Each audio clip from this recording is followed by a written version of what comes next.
What's going on, guys? Back at it with another video. Today I'm at RCG once again. It is at Crystal Palace Banquets. So the same place in the last vlog, but what are you gonna do? Beggars can't be choosers. So we're gonna go hop into this 1-2 session. Gonna buy in for 200 the standard, and let's just see what type of hands I get into.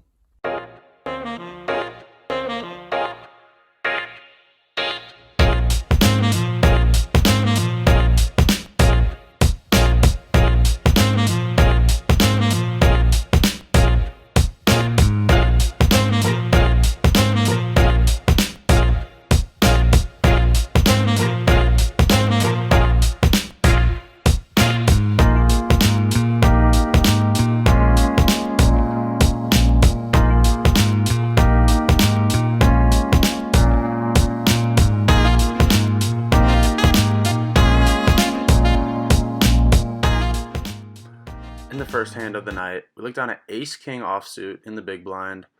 It's open to 15 from the button, who's a rather aggressive opponent. I played against him a few times. So, like any other opponent, though, we're going to 3-bet. I probably could have went a little larger because of his aggressiveness, but whatever. We do the standard $45 re-raise. I think I should have went 50, being out of position for the rest of the hand, but we do 45, and he pretty quickly makes the call. Now we go to a flop of Jack 10-6 Rainbow. Not my favorite board. I think I could be c-betting a lot of the time, but if I c-bet and get raised, I just have to fold. But when I check, he checks it back. And when the turn is now the Jack of Hearts, great card for me to continue on, but I don't think he's going to be folding a 10 or any pocket pair if I bet, so I check. And that gives him the green light to go ahead and bet, and he bets 45. I think I butchered the hand by not c-betting and being scared of a raise, but I think I'll fix it for next time, and we lose this hand. In the next hand, we look down at Ace-Jack offsuit on the button. It's once again opened from the aggressive opponent to $20. I decide to make the call, and the straddler does as well. It's a straddled pot. So we go three ways to a great flop. 10-Ace-6 Rainbow. And when they both check to me, I think this is an interesting spot. I could be betting, but I decided to check and disguise my hand. Now the deuce of clubs rolls off on the turn, and the straddler decides to lead out for 25. This doesn't show a lot of strength. The deuce doesn't really change a lot. And when that aggressive opponent that I played in the previous hand calls, you can see me going back and forth here between a raise, as if I do call, I only have 120 behind, and it's not a pot-sized bet. But then I'm like, oh, they could have a better ace. I don't know. I just end up calling here, which I think could probably just be a shove, but that would kill all their bluffs. So let me know how you think I should have played this, with a raise or just a call. But I just decided to call, and the river rolls off the 5 of spades. Pretty inconsequential. Some random gutters get there, but nothing much else. When the straddler decides to cut out chips, he makes a bet of $30 or $40. When the aggressive opponent in seat 1 calls, I don't think this is my point to raise once again, as I'm only getting called by better. Maybe ace-9, ace-8, but I decided to flick in the call, and we are good.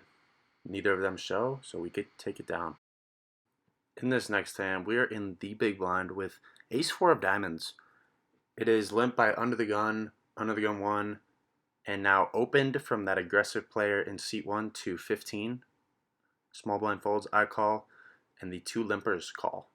Now we go 4 ways to a flop of deuce 10 jack Rainbow. You'd think, what are you doing in this hand? You didn't have anything. Under the gun leads for 13. Under the gun 1 calls, and the aggressive player just calls. So with some backdoor ideas, I think this is an easy call for $13. I have backdoor royal, backdoor wheel, backdoor flush, and the turn comes the biggest card of them all. 5 of diamonds to bring in 2 out of the 3 draws. nut flush draw, wheel draw. We have the world. Now it is checked to the initial aggressor, who decides a check is not in his mind. He bets out for $25, and once again, that's an easy call, as this 5 brings in, $30.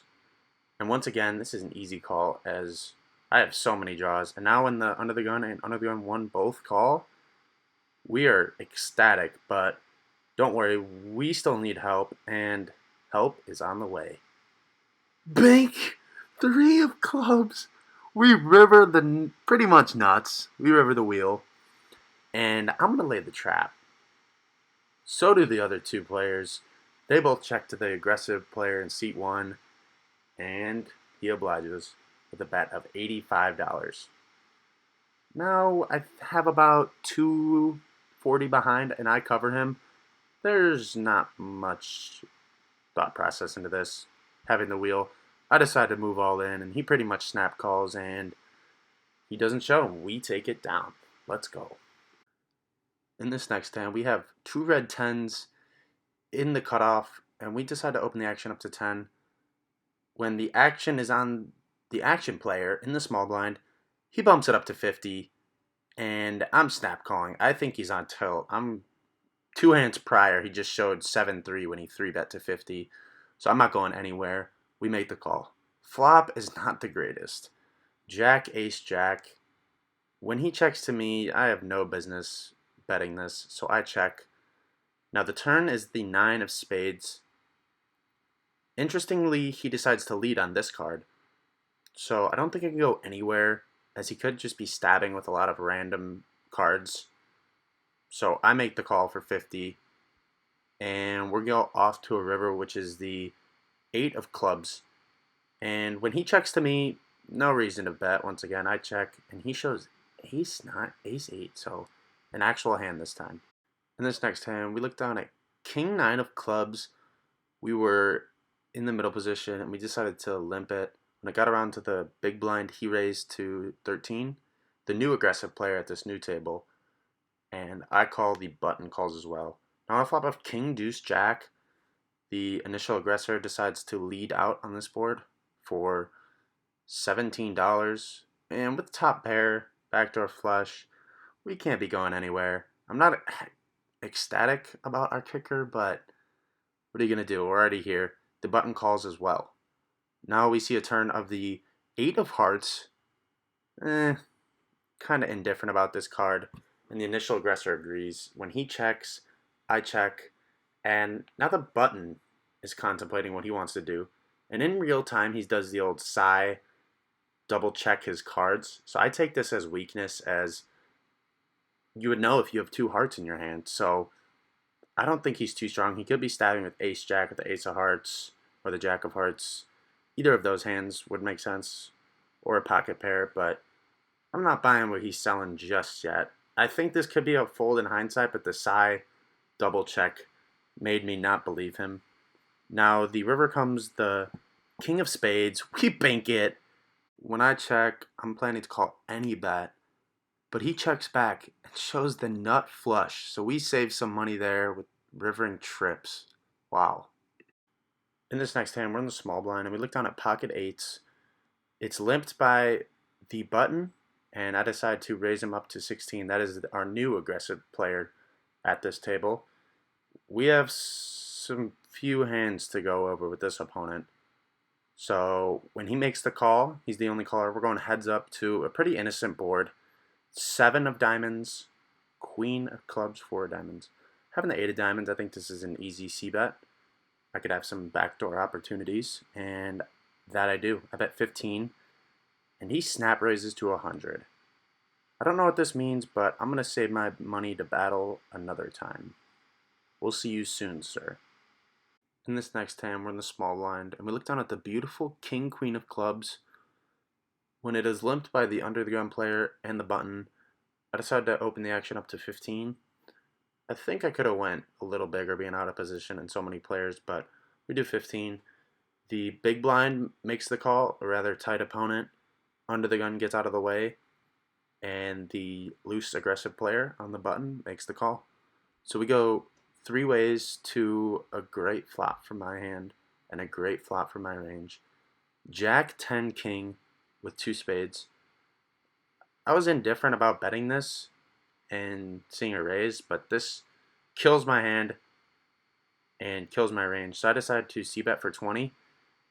My opponent directly to my left makes the call, but the aggressive player on the button gets out of the way. Now we go heads up to the turn, which is the pink ace of clubs. If I thought we were behind, which I did on the flop, to be honest, I thought we were up against Jack 10. We now took the lead, and with the nuts, there's not much to do. I think I can easily get called by a two-pair type hand, and he only really has like 80-something behind, so I put him on, and he snaps with Queen 4 of diamonds. Wow. He sucked out on us, actually. Nice hand, sir. We chop it up. So, yeah. We look down at Jack 10 of hearts in the hijack. As you can tell, there's already $35 out there because Mr. 100 decided to bet his standard 12, and I decided to 3-bet him to 35. Now when the flop comes, deuce ace 6, this hits our range, and we have that flush draw, so we bet and he folds. A few hands later, we pick up another, almost an exact rotation, Jack 10 of clubs in the hijack, and again, it's the same dynamic. Our opponent raises to 12, and we have a suited connector, so we decide to 3-bet him up to $35. Now he's had enough. When it folds back around to him, he makes it 100. Yeah, I'm not in the happiest of spot as I'm getting 4-bet, but with a hand like this, I think I'm just going to have to let it go and put my soldiers to work in another battle. And this hand does add some context, as later he asked me what I've been 3-betting him with all night, as I've done it multiple times. And I tell him Jack 10 of clubs, and he says he has 3-4 of clubs, so that will definitely play into effect in this last hand. In the last hand of the night, we're on the button, and we look down at pocket queens. It is a straddled pot from Eddie in the top right. Shout out to Eddie. The aggressive player to our right in seat 9 raises to 12, so we're going to do the standard and 3-bet him up. Because of the straddle, we decided to throw an extra 5 in there, and we make it 40. The big blind is contemplating for a little bit. I thought he was going to jam, and I was kind of got excited. I was like, oh, I'm calling. But he ends up folding, and Eddie in the straddle ends up folding. The action player makes the call. So we go heads up to a flop. It's not my favorite flop. 7-5-8 rainbow.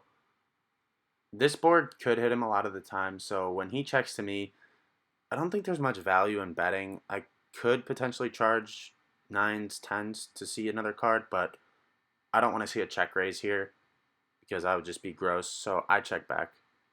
Now the turn is the 9 of diamonds, another scary card, as he's going to have a lot of these middling cards, but when he checks to me, I have to deny equity from pairs that have straight draws and flush draws, maybe 9, 10, 6, 7, or no, not even, I don't know, 7, 10. I'm not sure what this bet was representing, to be honest. I think I could easily check here because 10s and jacks even are just calling. And now when I bet 30, he raises to 100. And I'm just sick of it. I'm going to stand up to him once and for all. I'm tired of him pushing me around and raising me to 100 every time I throw out a weak bet. So I'm going to make the call. I slide in the stack, take my 30 back, and with about 170 behind, the river's magical. Queen of clubs! He insta-shoves, and I do the double. I've never done this. Call and flip it over. And he shows pocket 7s. We coolered our opponent, and he got what he deserves. Let's go.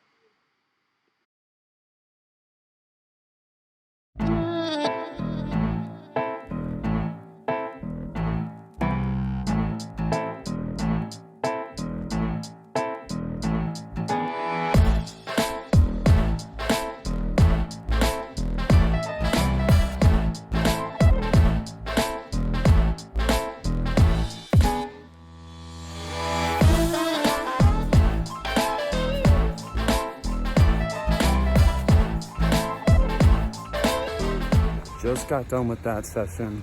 Wow. I mean, I went runner for straight. Had some other hands where I think I could have got away from, but that queen's hand, I should have definitely folded on the turn.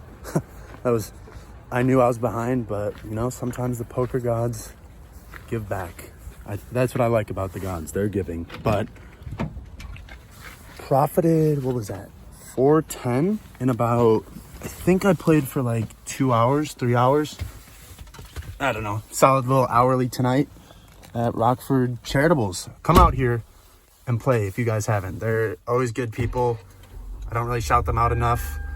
The floor and staff are always professional, but that's it from me, guys. More videos coming in the near future. I'm gonna try to be consistent now, and I think I'll keep pumping them out. All right, thanks for watching, guys. Peace.